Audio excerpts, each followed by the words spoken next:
You know that funky, yeasty smell that dogs can get in their ears? I thought it was just something that came along with being a dog owner until I found Coat Defense Daily Preventative Powder.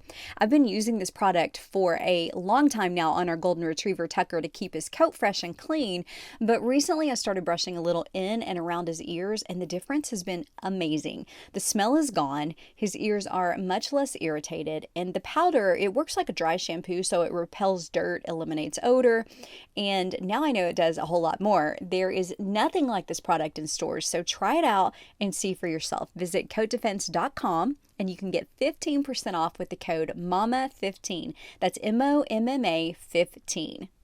Hey friends, if you've listened to this podcast for a while, you know how much I love living in Williamson County, just south of Nashville. And I honestly can't say enough about how special Franklin, Tennessee is. Whether you're planning a girls' trip, a family reunion, or just need a weekend to slow down and reconnect, Franklin has something for everyone.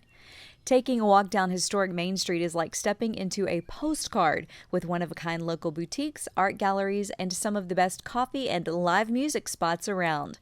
If you're into history, you will love touring the Civil War sites and afterwards relax with a visit to a local winery or distillery. There's a feeling in Franklin that is hard to describe. It's warm, welcoming, and the kind of place where you can breathe a little deeper and have meaningful moments with the people you love. Start planning your visit at visitfranklin.com. You can download or order a free vacation guide right there. Welcome back to the podcast. I have been so excited to share this episode. I keep thinking back to this beautiful conversation, and I think I'm especially excited for you to hear it because I know that it will encourage and inspire so many of you. Alexa PenaVega is my guest this week. She is an actress, a wife, a mother, and a woman whose life is a true testament to faith and resilience. You may know her as Carmen from the iconic Spy Kids series or from her roles in Little Giants or Twister, but in this episode, Alexa opens up about so much more than growing up in Hollywood. You will hear her share her beautiful testimony, the heartbreaking loss of her newborn baby, and how she and her husband Carlos, yes, that Carlos from Big Time Rush, are raising their children to know, love, and share Christ. We talk motherhood, marriage, grief, joy, and their passion for creating positive, life-giving entertainment. This conversation is going to leave you feeling uplifted and remind you of the power of God's presence in every season of life. Let's jump in. Alexa, I am so glad you're on my couch and in my house today. Thank you It's for just a having privilege me. to meet you in person, and you're such a bright light. I mean, you really do just shine and you glow because you're a beautiful person, but it's the Lord in you that is so evident, and I think as fellow believers, recognizable in each other. I mean, I was going to say the same, girl. You're literally glowing and he is within you. And, you know, it is funny because when I meet people who, you know, don't know God and they're just like, oh, yeah. I don't do the whole like faith thing, but there's something about you. I don't know why. I don't know what it is, but there's something about you that I just kind of like you. But it's not the God thing. And I just always laugh because Are you like, sure it's not the God I think thing? it might be God, but that's okay. I'll still be your friend and let's talk. And then maybe you'll get to know God just by knowing me. Exactly. The other compliment I want to give you right off the bat is, oh my goodness, the PenaVegas make the most beautiful children I think I have ever seen. You know what? I will definitely agree with you on that. They are the cutest kids. Oh man, even just this morning, each one of them are beautiful outwardly, but inwardly, each kid is so different and just offers so much to this world. I mean, Kingston, my middle child, gosh, he is a prayer warrior. The second something isn't necessarily going right, or the second something comes up that would even remotely require like a tiny bit of prayer, he's in. Wow. Like he is in it already praying, and he's 5. Yeah. God, how did this happen? It's just so within him. It's beautiful. And you know that some of that is, of course, in what he sees through example in his parents. Yeah. But then there are some things that I see in my own boys who are so in tune with the Lord that I'm like, okay, that didn't have anything to do with me and what I did. You have, but it started with that in them. seed. Oh, it started for sure. with that seed, right? Mm-hmm. Like our job, and I'm so sorry. I'm a little all over the place, but I have to say this. So yesterday I was worshiping at church, and instead of letting the kids go up to kids service, I kept them down with me, and we're all worshiping together. And I open my eyes and I see all 3 of my kids with their hands up, singing every word to the song, but like so into it. And it just hit my heart in such a different way. I got so emotional, and I'm like, man, this is success. And I think this last week for me has really been kind of reevaluating what success looks like in my life, because there are certain areas within the industry that I'm just like, man, like, had I just done this, would I have been further along? Or had I done that, would I have been further along? And instead, I really took a step back because I wanted to focus on family. I wanted to focus on trying to be more of a light in the industry, as opposed to taking the projects that I would now never, ever take. So with that, there's a lot of sacrifice involved with that. But I was definitely not questioning whether or not I did the right thing, because I knew I did the right thing by, taking this path. But as far as success, watching people that I grew up with and, I was in the industry with, just like have an insane amount of success, I was kind of getting a little down on myself. Like, man, why aren't we further along yet? Because we bust our butts. Like, why aren't we doing this? And it was because I was looking at success completely the wrong way. And literally God just spoke to my heart in that moment on Mother's Day of all days, of just, look at how successful you are. And I was looking down at my 3 babies, worshiping and praising and knowing every word to this song, and just absolutely pouring their hearts out to the Lord. And I was like, we have all the success we need, like right here. My family is success. Like the things that I've done have been successful. I don't know. It just reframed the idea of success. And I'm like, man, we have it all. We really have it all. Like, I don't know what I was so worried about a week ago. Yeah. If that makes sense. Oh, absolutely. Yeah. I just think that's so beautiful. And just that image of seeing your children worship the Lord. I mean, there's just nothing sweeter than that. There's nothing like it, because you can't fake that. Right. Not with little kids. Like, as an adult, sure, I can fake it. I can go up there. I might not feel it, but I'm going to just go and like praise or whatever. Or, like anybody can go fake anything. But like kids, it's very hard for them to fake it. Especially when it comes to that kind of faith and worship and stuff. Absolutely. It was so cool. And if anything, I'm like, man, those long days of motherhood where you don't get to see the payoff right away. Like, my husband would go outside and he would mow the lawn and immediately see the fruit of his labor, because the lawn would look amazing, right? But as a mom, you're inside all day cooking and cleaning and, taking care of the kids and whatever. You don't necessarily see the fruit at the end of the night. It's just kind of like, oh my gosh, guys, please brush your teeth. Oh my goodness, guys. Like, why is this room still a mess? Like, okay. Yeah. So there's just a lot of like, guys moments. Yeah. That to be now here, and they're still young. I mean, they're 8, 5, and 4. She just turned 4. But to be in this moment going, oh my gosh, I'm seeing the fruit. Like those days that felt really long and endless, or the days that felt very repetitive and hard, where I wasn't seeing the fruit and it just kind of felt meaningless, even though it wasn't, because, we have to sow in intentionally. I'm seeing all that hard work now. And I'm like, oh my gosh, I actually can't wait. Everybody wants to keep their kids little for so long. Yeah. I can't wait to see them when they're Connor and Cooper's age, because I'm going to go, oh, I helped plant those seeds. Right. I was That's a part what of I kept that. thinking as you talked about that. I just was like, I want to just encourage you that you'll continue to see that in the acts of kindness and the way they serve others, or the way they choose, the choices they make, those kind of things. You'll continue to see the seeds on the hard days that you're still planting. And how blessed do you feel when you see that? Oh, yeah. You're just like, oh, Lord, this is abundance. Yeah. That is living in abundance, seeing that kind of fruit. Oh, my favorite thing is, I actually had a moment this weekend. I was at one of Connor's shows and somebody just kept talking about, oh my goodness, what's it like to watch him, be there on stage and look at the girls all like, excited over him. Wow, what that must be like. And they said, Andy's a good guy. And I said, well, at the end of the day, that's the one that matters to me. He's a good guy. He's a good guy. Yeah. It's so funny. It's kind of funny. Yeah, all the other things. But Andy's a good person. And at the end of the day, the other stuff is really fun. And the Lord's blessed him in a lot of ways to have those opportunities. And I see how he's using his platform. Yeah. But at the end of the day, they're just good people. Yeah. That's what matters. Gosh, That's all. It really is all that matters. Yeah. But we try so hard as moms. We're like, we just want you to be good people. I know. It's so funny when I prepare for our podcast, I think about kind of the order, at least. I love for them to be very conversational, and I might have some bullet points about what I want to talk about. But I saw us talking more about motherhood toward the end, but it's just like, as you're talking about this, I'm like, you know what? If someone just tunes in for the first 15 minutes or so, this is what I want them to hear is your encouragement, as a mother and what you're doing. And it leads me right into something I wanted to talk about. But you are raising these little prayer warriors. I mean, when you talked about Kingston, but stopping to do that, what are some of the practical things that you think you do that a mom listening would be like, oh, I want to implement that with my family? 100%. The biggest change in our household was when I started praying out loud all the time. I set a timer on my phone, and I've told this story so many times, so if you guys have already heard it, I'm so sorry. I set a timer on my phone, and it was to go off every hour on the hour, and it was to remind me to speak to the Lord, because I'm supposed to be going to him, praying without ceasing all the time. And I no longer need to set the timer, because I'm just aware now, like, God, I can talk to you while I'm doing the dishes. I can talk to you while I'm folding clothes, while I'm making food.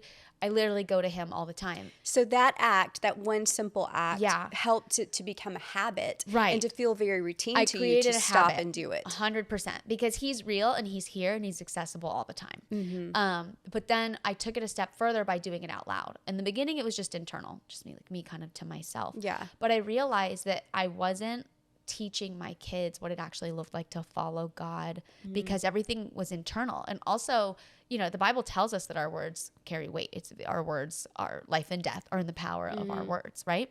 Of our tongue. So I was like, if I'm just saying these things internally, or like barely audible, like, am I giving it weight? Am I giving it significance? So I'm like, no, I'm just going to start. I felt crazy, to be honest. The first few days of doing it, I was so embarrassed when Carlos would walk in. I was just like, I'm just praying. Sorry. And he's like, why are you apologizing? I'm like, because I feel weird. Yeah. But it wasn't like, okay, everyone, it's 11 a.m. No, let's gather and pray. It wasn't that. It was just, they would hear their mom praying. And then every now and then they'd go, oh, don't forget this. And they would start to add to it. And then now it's so funny, because my kids will come up to me and they'll be like, hey, have we not prayed? Like, what's going on? Like, it's been a little bit and we still aren't talking to God right now. So I'm like, get on over here. You build accountability partners. Yeah, for real. And it's just so cool, because it was so simple. It was literally just me talking to God, which I do anyway. But when you do it out loud, it made them feel comfortable to talk to God about anything. And I think that was the one thing that, I grew up in a very traditional American Christian home, where it's church on Sundays if you can make it out the door, or if it's convenient. But for the most part, it was like, we'd make it to church at least once a month. And we were good Christians. Yeah. At least that's what we thought.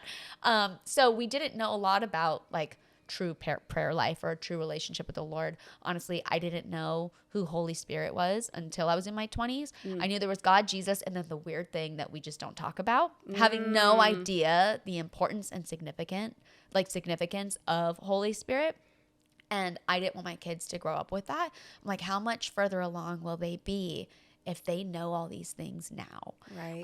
So I'm just trying to fill them with and I'm still learning. There's still stuff that God is putting on my heart and teaching me now. One thing I do every night is I pray for their spouses every single night. And it's such a wild thing to think that one day I'm going to meet my son's wives and my daughter's husband, and I'm going to literally get to say, I have prayed for you every night for the last 20 years or whatever it is. Yeah. And I know how I would feel if my mother-in-law was like, I prayed for you every night. It would just, my heart would be so filled. I would actually feel seen in the weirdest way, even though she didn't know me. Right.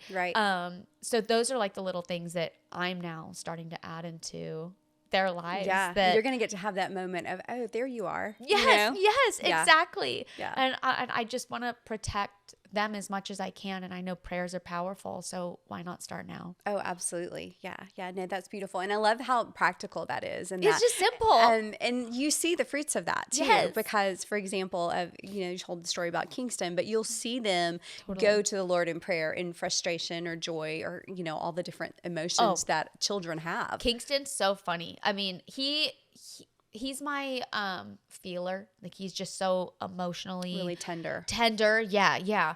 I don't know if feeler's the right word, but he's just got a lot of feelings. Yeah. But tender's great. So even the other day, like he was having trouble getting his skates on. He loves roller hockey, and he was just he's only 5, and he's like really struggling. He's just like, Lord, we cannot let the enemy win. Over his skates. And I'm just like, I just love his heart so much, just over skates, you know? Yeah, yeah. I'm like, okay, Kingston, I don't tell him it's not that dramatic, but just like, you know what, good job, Kingston. Keep giving it to God, but mommy's going to come help you get these on right now. Yeah. I can even remember, sometimes I have to remind myself, though, that God cares about the little things. And so does. I think if kids can grasp that early, that's a really great thing. The whole point is that we give him everything. And I think we overcomplicate it because it's so simple. We love overcomplicating things. And we also love making things feel too small for God. Like, oh, this doesn't matter. Like, this would bother him. And I just think of me as a parent that I want my kids to come to me for everything. Even I laugh because like my kids love talking to me while they're on their toilet, and I'm just like, it doesn't bother me because I'm their mom. So I'll just sit there and I'll talk to them, and they'll tell me stories about how their day's going, and then they're finally done. And I just crack up because a lot of times the solo time that I get as a mom is on the toilet. Yeah. So if I'm lucky. Right. So, I'll be talking to God from the throne, and I just laugh because it reminds me so much of how I speak with my kids. And there's no place that God's not going to meet you at. Right. There's not one place. He just wants to show up for you everywhere, just like I would show up for my kids anywhere and everywhere. Yeah. And it really is that simple. That's amazing. It's great. So you met your Nickelodeon boy band Cutie I know. Pie husband. I know. When you were how old? Y'all were in your 20s? Early? I think I was 24. Okay. It was 2013. Okay. And I believe I was 24. Were you a fan of Big Time Rush? I didn't know what it was. I had no idea. That'll humble a man. I know. I had no idea. I had just, remember, this was in a different time in my life. Yeah, yeah. I actually was fresh off of a divorce. I was married before Carlos, and my life had just hit this place that I was really unhappy with, and I kept craving a relationship with God. I didn't really know what it looked like, but I knew it was deeper than what I experienced, what I had experienced before. And I had So you would have described that maybe as more surface level. very surface level. Okay. But I knew there was more. And I felt God just being like, just come to me, please. Like, please just draw near to me. So my friend Andrew had been inviting me to Bible study for years, but we weren't super, super close. And I had been meaning to come, but it just never really worked out. And Are you in LA? This Like, is at in point? LA. Okay. Were you Yes. raised in LA? So I was born in Florida. Okay. We lived on a horse ranch in Florida. And then my mom was a model. So we would travel everywhere for her stuff together. And then she went to LA for like a photo shoot and to meet with an agent. But I was with her, and the agent was like, I think we should try doing something with her. And I was that girl that really wanted to. Even though I was 4, I knew I wanted to be an actress. I would watch Shirley Temple movies all day long. You're a performer. And I was just a performer right out the gate. And my mom was all about it. And I ended up booking the first audition I got. You were only 4? Yeah, I was only 4. Do you remember that? I do, though. Like, that's what's crazy is there are a lot of memories I don't have, but I remember going into that audition. Yeah. I met with Burt Reynolds, and it was to play his daughter on a TV show called Evening Shade with I remember Mary Lou that Henner, show. Oh, wow. Michael Jeter. Yeah, years Yeah. ago. So I was the daughter on that show. And in the room, this is the part I don't remember. I remember meeting him and the audition going well, but he basically asked me, he said, I really want you to be in my show. And I told him I had to think about it. That I don't remember, but apparently that happened. That's cute. That's cute. But other than that, yeah, I loved it. When you look at Rio, she's your daughter, right? Oh, yeah. She's 4. Yeah. And you think about her and that It's age. really- And can you imagine taking her to Hollywood and letting her audition? It's weird because, okay, so I have 2 things. One, it's weird thinking that I was working at that age and that I understood it. And, we've kept our kids kind of, maybe because we're in the industry, we've kind of kept them sheltered from that whole world. Whereas if you're not in it, you're kind of like trying to prep your kids. Like, what can you do? Like, what are you capable of? Meanwhile, we're just like, if you're supposed to be in it, it'll happen, Yeah. So it's weird thinking that I was working at that age. Oh, I bet. I even go back and I think of like Dakota Fanning doing I Am Sam, which is heavy stuff. Yeah. And I think she was only 6 at the time.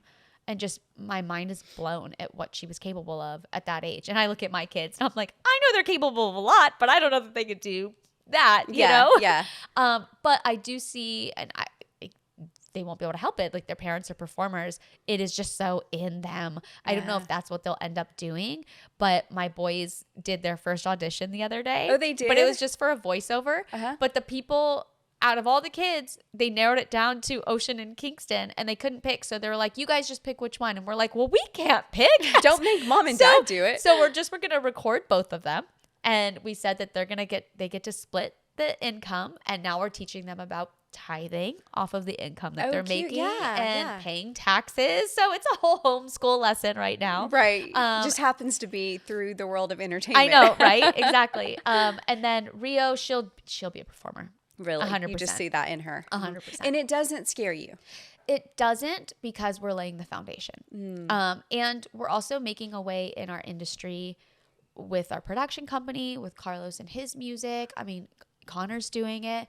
I feel like we're making a way that is going to be different than how we came up in it. I mean, you even look at the Forrest Franks of the world. That's not normal. What he just did was he broke open a whole new thing. He allowed Christian music to be normalized in the world. Not, oh, this works only for a Christian artist. Right. No, he is broken those barriers and he's paved a way for everybody coming after I mean, him. it's a movement. It's really a movement. Feels like a movement.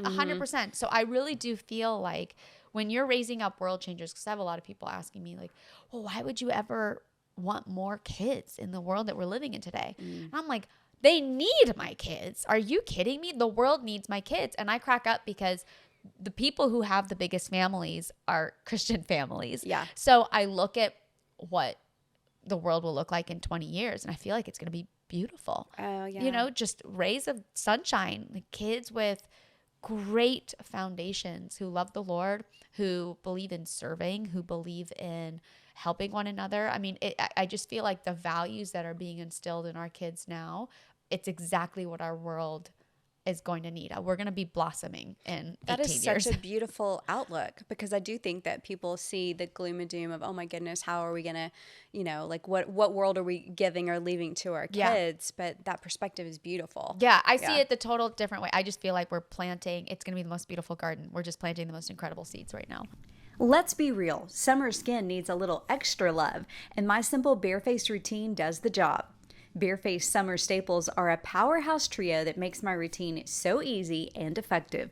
Liquid gold brightens and hydrates. Toning pads keep my skin smooth and clear. And of course, SPF 50 is non-negotiable. Without it, your other skincare just can't do its job. As a bonus, every order comes with a full-size clean slate spritz. It's a refreshing hypochlorous mist that I keep in my bag for on-the-go cleansing. If you want a simple, powerful routine that protects your skin all summer long, this is it. Place your order today to make sure you get your free clean slate spritz. Also, be sure to use the code MAMA15 for 15% off your first order at barefaced.com. You know that funky, yeasty smell that dogs can get in their ears? I thought it was just something that came along with being a dog owner until I found Coat Defense Daily Preventative Powder. I've been using this product for a long time now on our golden retriever Tucker to keep his coat fresh and clean, but recently I started brushing a little in and around his ears, and the difference has been amazing. The smell is gone, his ears are much less irritated, and the powder, it works like a dry shampoo, so it repels dirt, eliminates odor, and now I know it does a whole lot more. There is nothing like this product in stores, so try it out and see for yourself. Visit coatdefense.com and you can get 15% off with the code MAMA15. That's MOMMA 15. I feel like I just have hopped all over the place. No. We could talk about so many things. Hold on. How did I meet Carlos? Real fast. Okay, so I ended up showing up to this Bible study, and I ran into Carlos there. It was his first Bible study and my first Bible study. And he hops off the counter and marches right on over to me. And he's like, hi, I'm Carlos. And I was like, this man is a lot. Why is he just like coming at me right away. And Andrew was just cracking up because he had been trying to get us to meet for a couple years. Oh. But the timing never worked. Either Carlos was in a relationship or I was in a relationship. I ended up getting married. So it just never worked out. But he always thought these two should be together. So it was just kind of funny that when the timing was right and we were both in deep need for the Lord, like in deep searching, that's when we finally met. Did Carlos grow up in a Christian household, or was this the beginning of his faith journey? This was the beginning of his real faith journey. They were very loose in their house. I think they started off as Catholic, kind of became Christian, but you know, they would do things in their house like Reiki and all sorts of weird stuff that were not at all Christian practices.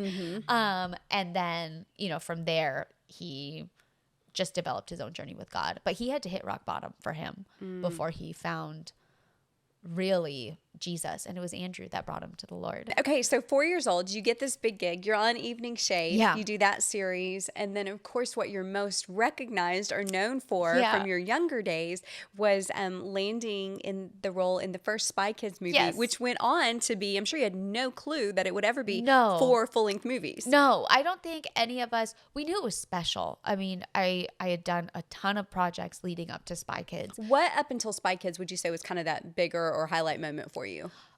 Filming Twister was really cool. Oh, yeah. That was... How old were you then? 5, 6. Okay. I was itty bitty. It was my first movie, I believe. Okay. So you were a little girl. Okay. Yeah. I did Twister and Little Giants back to back. I can't remember which one was first. But both of those movies, I remember the reason why I loved Little Giants so much was because I was around a lot of kids. I thought that was really fun. Yeah. But the reason why Twister was so special was the special effects. I mean, it was wild. They literally brought in jet engines to create the crazy winds. So they have these like huge jet engines blowing on us as we're like running across fields, like pretending to escape these tornadoes.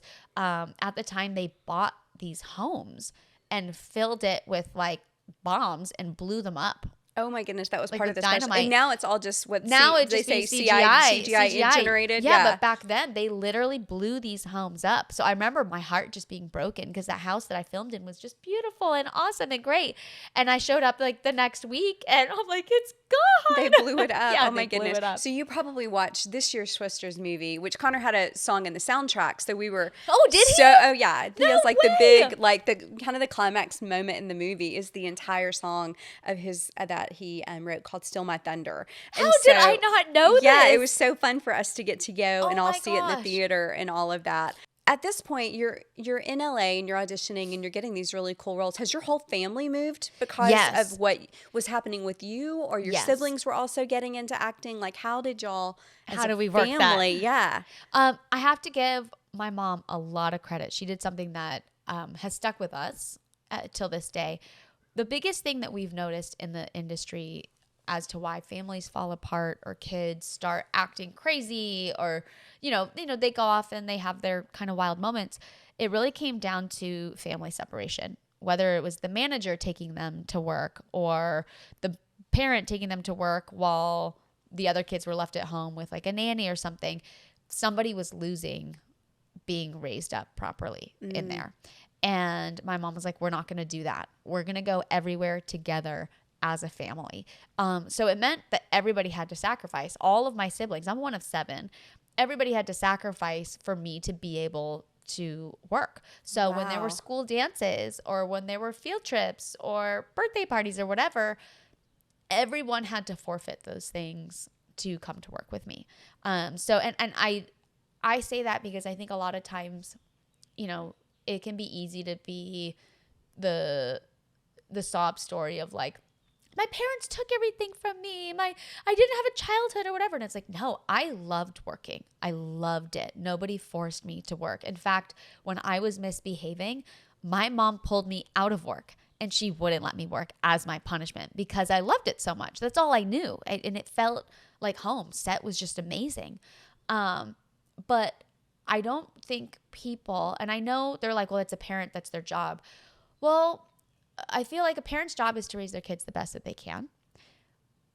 But it was a luxury what I experienced. My mom would take me to 3 auditions a day, driving all over town. This is before we had maps. So we're looking at Thomas guides, looking things up, stuck in bumper to bumper traffic. She's trying to raise other kids as well. And we're driving all over the place, basically living in our car because, we're having to change for different auditions and do different things and not getting home until late.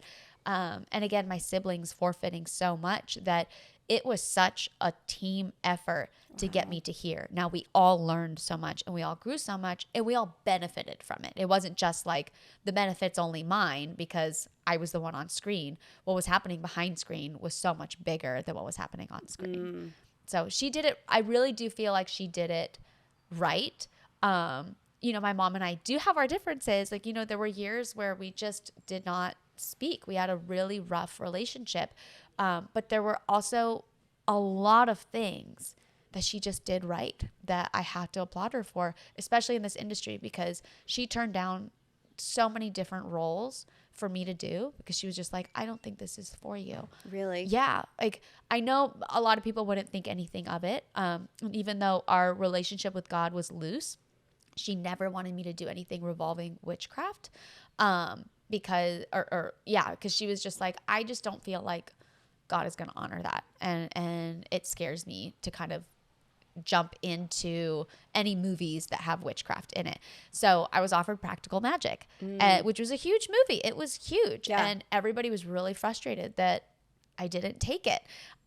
Were you frustrated or were you in tune enough at that point? I was in tune enough with her. I trusted her completely. I'm like, no, you're right. If she doesn't think this is good for me, that was enough for you. 100%. And also as a kid, even though we didn't go to church all the time, man, I loved the Lord. And I couldn't really tell you why. I just had a relationship with God that I knew was supposed to be deeper than it was. And nobody could explain to me why. Because my mom didn't even know that it was deeper than what we were experiencing.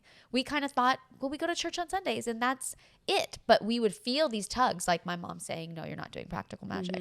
Or no, you're not doing this project or whatever it is. Throughout your career, did you feel other instances where it was the Lord's protection from you either not saying yes to a role or maybe questioning, wonder why I'm not doing that? Or did you see ways that as a kid, did I notice that? Or even as you were growing up or getting older and on your own, have you seen ways where he was like, this isn't for you, and you felt that very audibly? Completely. I think now looking back very clearly, I know I was talking to you about how last week I was like, but could it have been different? There are things that I kind of did feel like I missed out on, but the Lord was very clear that no, like I know I would not have been ready.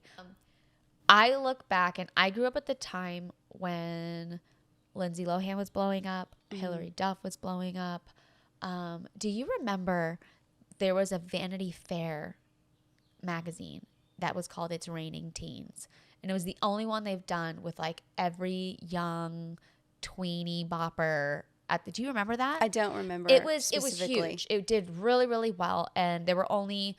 they grabbed like the teens at the time that were supposed to like blow up. And I was very blessed to be a part of that group. But it was wild because I would say most of those people have gone on to have major They actually careers. did. Yeah, major careers. Yeah. But I wouldn't want what they have.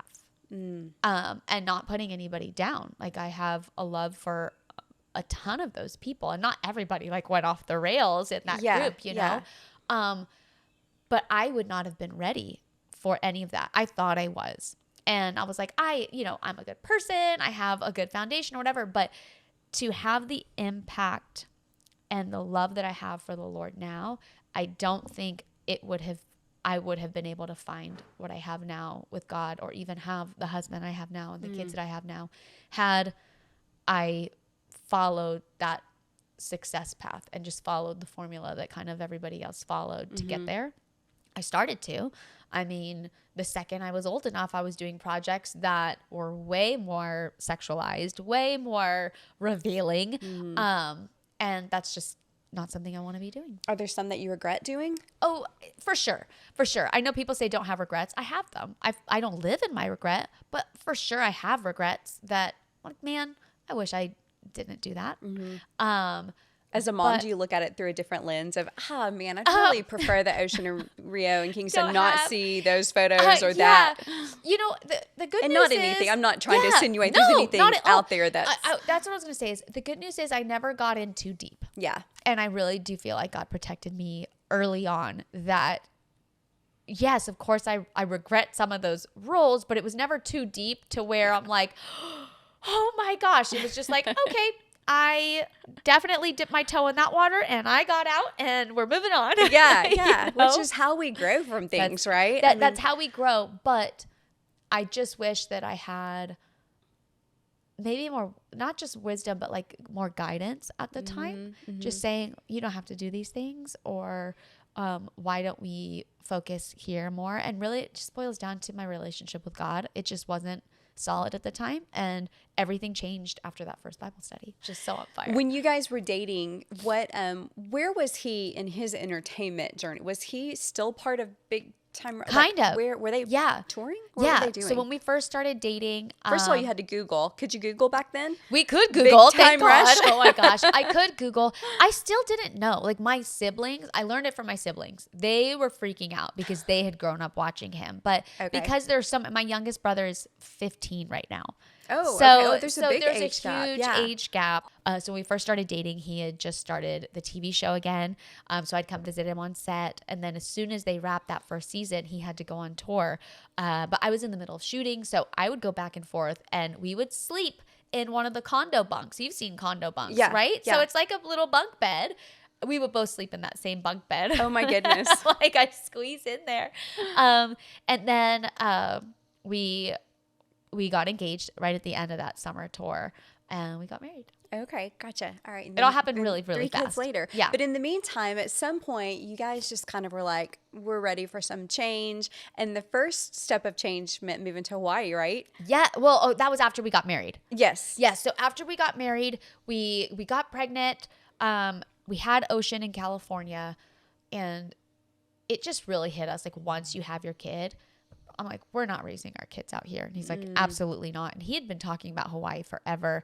He was also kind of going through a lull with work stuff that he felt like he was getting hit a lot with Did you feel like you were walking away from a career though, or you were ready for a break? No, I felt like I was walking away from a career. And that was really, really hard on me. And for the longest time, my pride was that we were moving to Hawaii for Carlos.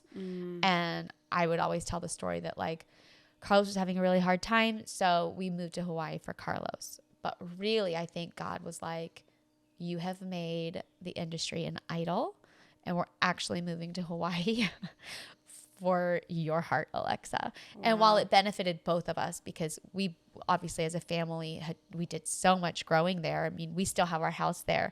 We were there for the last 7 years, or 8 years now. It's been a long time.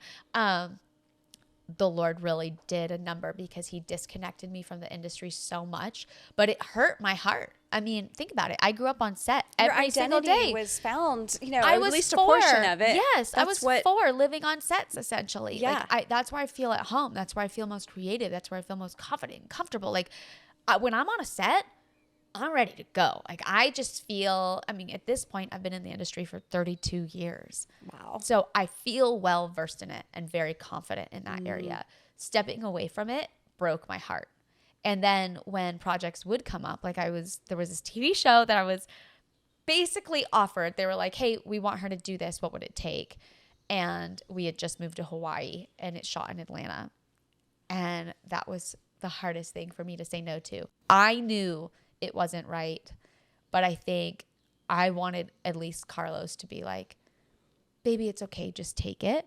So even though I wouldn't have taken it, it was kind of frustrating that he was like, no, we can't do this. Because at the time, then I wanted to put it on him.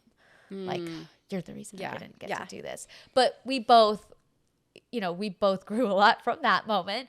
But we also both knew that would have like destroyed us. We needed to be set aside away from the things of the industry. But I feel like we're actually jumping back into the industry now with our own production company, with other things that are happening.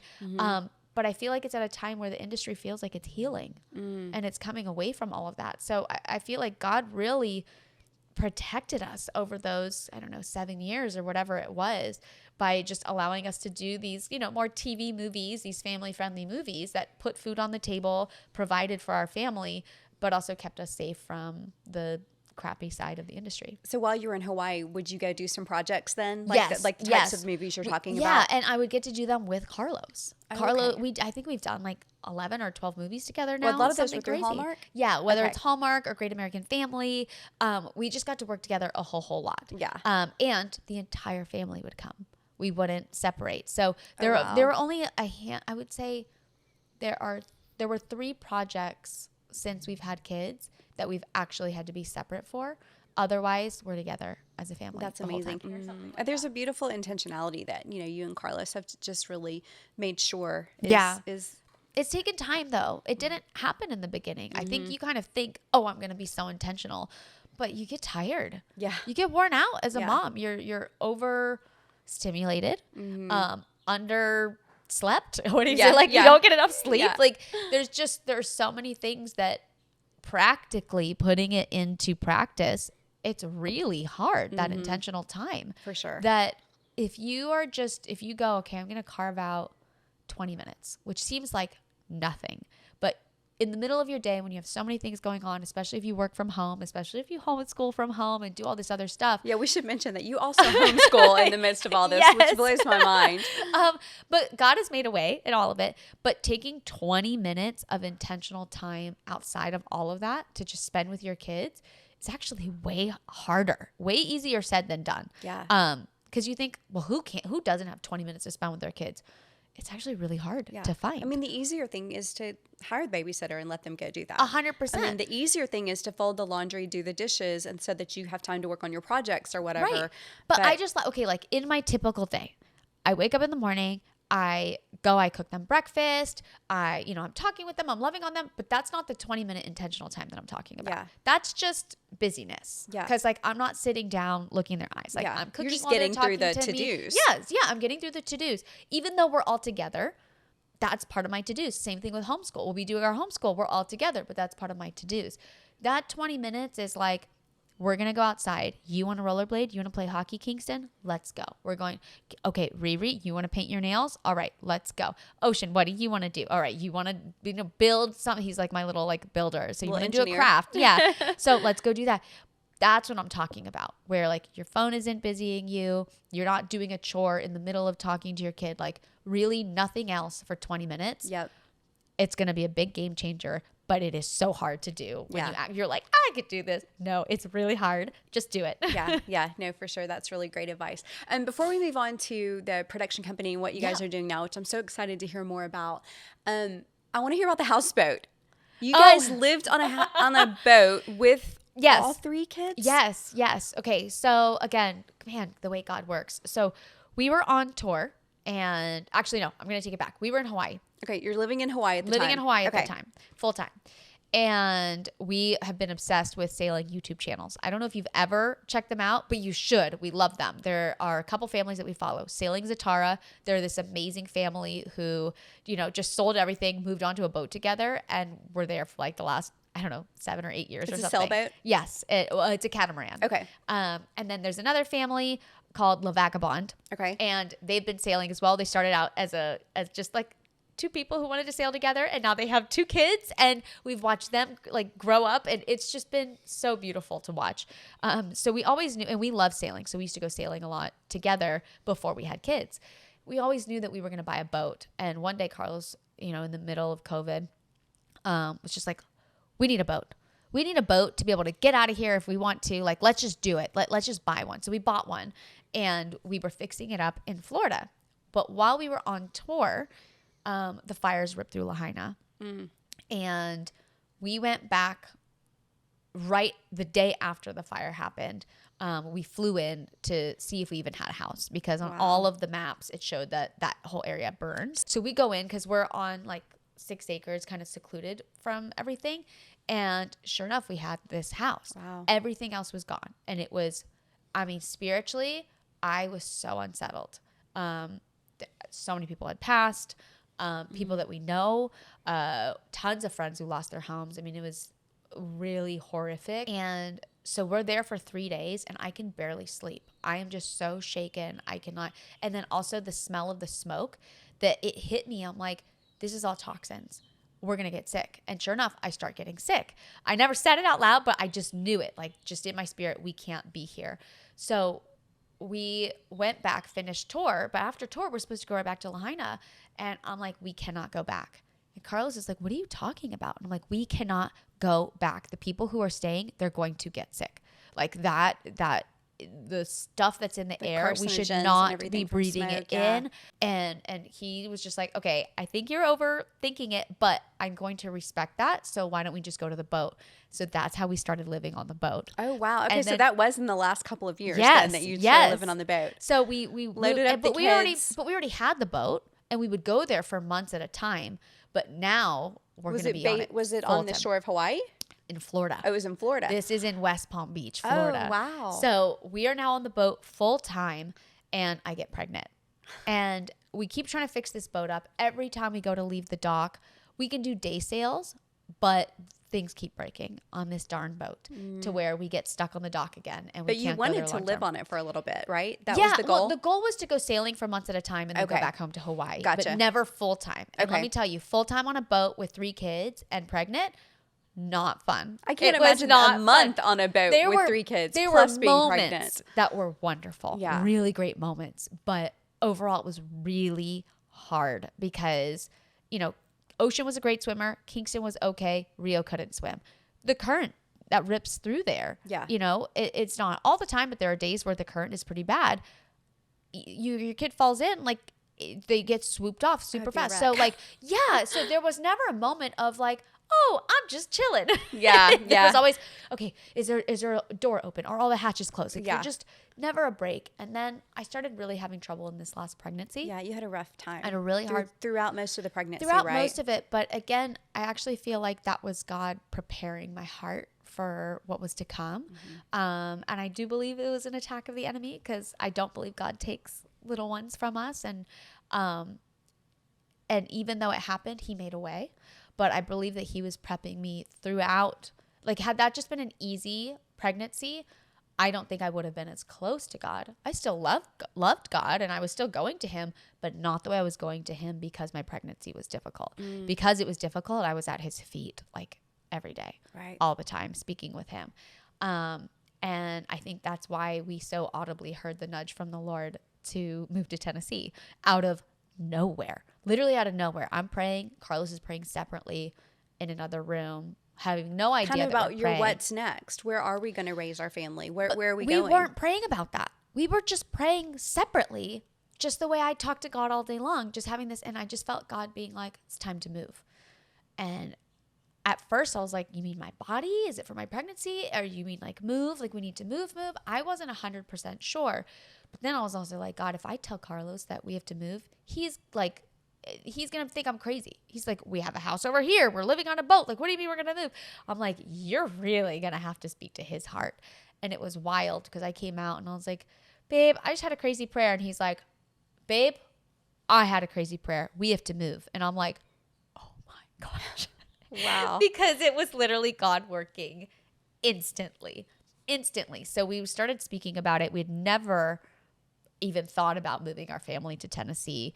And just within those couple of minutes, Tennessee just kept popping up on our hearts. And so truly out of the blue. It was, you had no family, no friends, no connections, it really? was literally, so not, in the beginning, we didn't think we had anybody. And then as we started talking about it, we realized, oh, wait, we do know our friends moved from Hawaii to Tennessee 4 years ago. So why don't we call them and see where they're at and how they're doing? We call his other friend, Cassie, who is a friend of mine, is actually Carlos's ex-girlfriend, but she's become my best friend. The Lord heals all. And you have similar tastes. It's all good. Exactly. We call her and we're like, hey, what do you think of Tennessee? And she's like, I love it. Your family would thrive here. We talked about it a little bit more. We packed our bags and we drove. Wow. Cassie, his ex-girlfriend, does real estate. Oh, perfect. So she was our real estate agent and she was the best. And she was also, after we lost Indy, the first person to show up at 5 a.m. when we called because we needed help and we didn't know who to call or what to do. And she was always there for us. And she was the first person there to take our kids so that we can go to figure everything out. Yeah. It's So you crazy. guys were living south of Nashville then when you Yes. lost Indy. Yes, we And were. But how long had you been here? Were you even settled yet? no, we didn't even have furniture. So you were full term Oh, it was when full you term. were Yeah, full term. full Did you think term. you were just going into labor and gonna Yeah, go? we had a heartbeat 2 minutes until birth. Wow. And everything was great. Everything was really great. And then she came out, they put her right on me, and then she just never took a breath. And I don't know what happened. I have some theories. I was in the hospital quite a bit.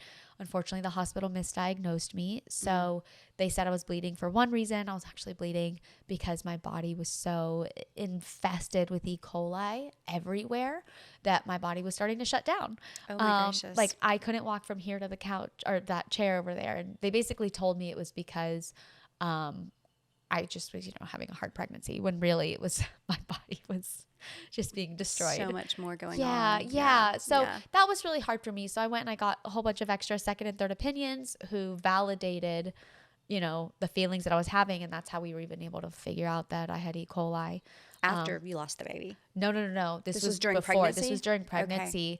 Okay. I was at Vanderbilt in and out for like 3 weeks. And no one was really concerned about the baby. They were concerned about you. No, the baby was fine. No, actually, they weren't even really concerned about me. They were concerned like, how's the baby doing? But the baby was fine because the whole time they were saying your placenta's erupting, but it wasn't.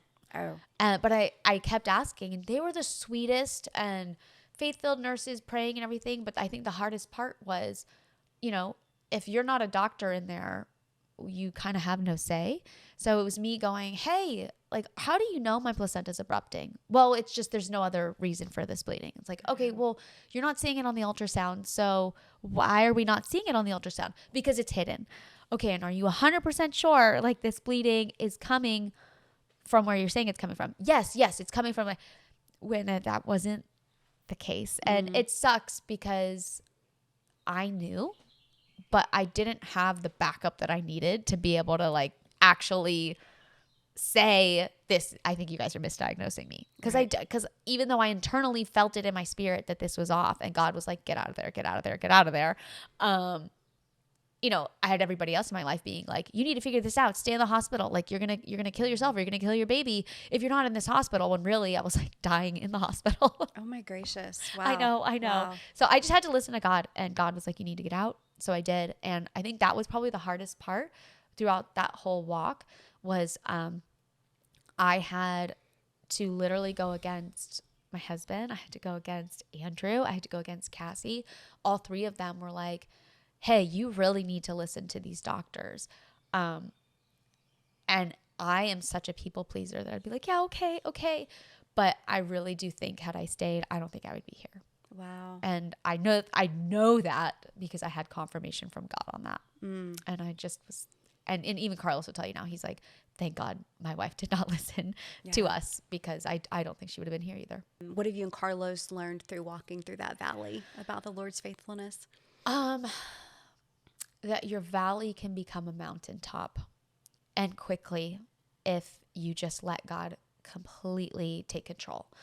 I never wish that upon anybody. It was awful. Like I still will cry about her now. Like just thinking about her it carries two things, and both can be true. It carries a lot of pain, which, that hurts, but it also carries so much life. And it's so weird to say that. She carries so much joy.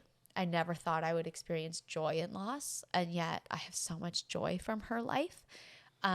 So much healing from her life, just restoration from her life, and the way she's helping other people just by us having these conversations now. I would say right off the bat, I felt his peace immediately, even though we were just complete puddles. Like it was a mess. It was really, really hard, but we felt sustained, completely sustained. And also it brought us super close to our community, our church community, just surrounded us so quickly. And you know how amazing they are and how special they are, that we felt community in a way that we never had before. And that was a big thing for us. Yeah, I was going to say, knowing a little bit about the circumstances, that probably was so meaningful. A week before we lost Indy, That was our first church service. Really? So we had just met everybody. They knew we were pregnant. They were praying over her, praying over the pregnancy and everything. And then we lost her on Saturday. And Carlos was just like, okay, well, how do you want to handle this? Like, how can I help you? And I'm like, you're in this with me. How can I help you? Like, it was just awful. But I'm like, we need to go to church. And he's like, what do you mean we need to go to church? I was like, I have to go worship tomorrow. We're going to church tomorrow. We're going to worship. And, had it been any other scenario, I would have just been like in bed for 3 days with my baby and whatever. And instead I was just like, we need to go to church. And we went and we worshiped. And when I tell you, I felt like we were floating during worship. It was not, my feet were not touching the ground. I cannot explain it. Like, obviously they were touching the ground, but it did not feel that way. I felt God carrying us. And when we opened our eyes, the whole congregation was around us, praying over us. We didn't even tell them what happened. No, like, we didn't say, hey, we lost our baby, that's why we're showing up. Like, nothing. We were just in church and worshiping. Wow. And they just surrounded us as we're like just an absolute mess. But we felt so sustained. It was wild. It was so wild and beautiful. It's a beautiful image. The way I have encountered God, the way my kids have encountered God, the way my husband has encountered God, my marriage, we have benefited so much from her little time here on earth, that it was not without purpose. And it goes back to pain with the pain with purpose. And I just think how many times people have experienced loss and missed out on the fruit of what could come from it, and missed out on the purpose. Mm-hmm. And I know that sounds weird to say, like, because it feels in a weird way like benefiting from your child's loss. Like, that's such a weird thing, because it's not at all. Like, if I could go back right now, I'd be like, Lord, I want her. Yeah. I want her in my arms, absolutely. Please. But what he did through that loss and what he did with that pain, it was not without purpose. It just has carried so much meaning, and she's made me better. I knew that would be really hard to talk about. Thank you so much. I appreciate that. Of course. Okay. Another way that you guys are doing good in using your journey is that you really want, especially with a family, I'm sure, but to be able to use the skills, talents, abilities that the Lord has given you guys to be able to make positive, faith-based, family-friendly, positive content, because in this day and age, we're going to be consuming the media, so let's make it good for people, right? For sure. So, you know what? I love watching. Did you ever watch Lord of the Rings? No, I didn't. What? No, oh, no. I know. Did you ever watch Chronicles of Narnia? Yes. Okay. So both of those movies, they're fantastic. They're so, so good. They're not Christian, but they are Christian. Right. When you see like the root of what they are, that they're great for the whole family, I mean, and they're just quality movies, that's kind of the stuff that we want to do. So we want to be also in the faith-based world, but really when I think of like movies that have moved me, it's movies like that, where even the first Batman that Chris Nolan did, I watched it the other day and I was shocked, because I'm like, there's no cursing in this movie. It's about overcoming the bad guys, dying to yourself, overcoming your own ego, your own pride, and standing up for the greater good. And I was like, oh my gosh, all of these are Christian kingdom qualities. And yet it was just sold as such a secular movie. For sure. But that's not okay. Let's get them in there, right? But that's my point, is like, I feel like if we're only making Christian movies, man, the Christian content out there, not to dog it, but it's mostly terrible. It's these cookie cutter Christian movies.